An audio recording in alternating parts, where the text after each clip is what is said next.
Ассалаумағалейкум, құрметті серіктестер. Алдында уәде еткендей, сіздерге осы екі галтелімізден корона карниз дейді, бір жерде корона дейді. Осыдан қалай кесіп, қандай градуспен кесу керек, қалай кесу керек, қандай ашық жібермеу керек, қателік жібермеу керек, сол жөнінде сіздерге толық видео түсірген болатынмын. Соған түсінбеген жеріңізді коммент жазып, лайк басып, және маған тіркелуді ұмытпаңыздар.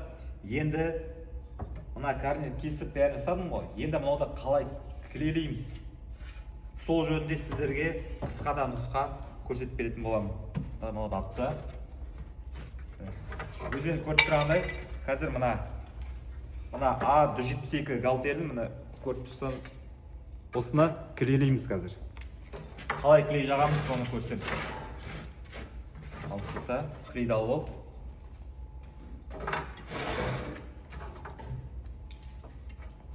Бізге өзіміздің генерал клейін қолданамыз. Кез келген жерге қолдануға болады. Шпонға да, гипкеге де, молдинг, панель, галтель бәріне бара береді.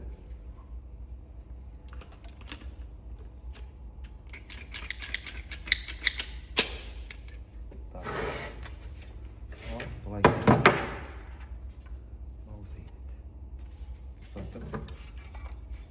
көріп тұр камерада.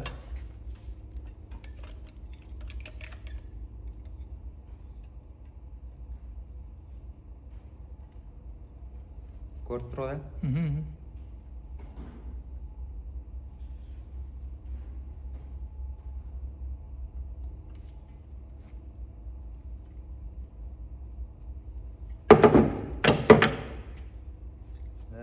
Енді мұны яғын жабыстырамыз. Желеп, аккуратын жабыстырамыз осылай. Бұрыштары сәйкес келу керек. Болды. Четко, әдемі. Клей сыртына шығып кетпесін ал. Клей сыртына шықса жаман болып кетеді. Әдемі шықты. Енді мына жаға. Мына жаға тоже. Саусақтарыңызға клей жағылып қалса, сүртіп отырыңыздар. Ол маңызды.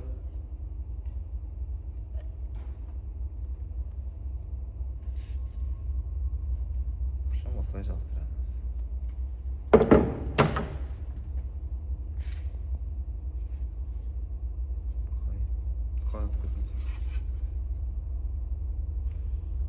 Адамды шатастырмай шеш, қарағым.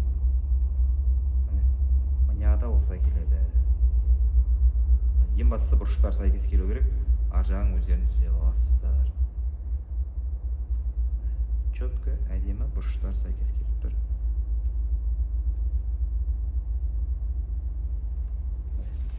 Осылай сіздерде әдемі осындай галтель шығара аласыздар.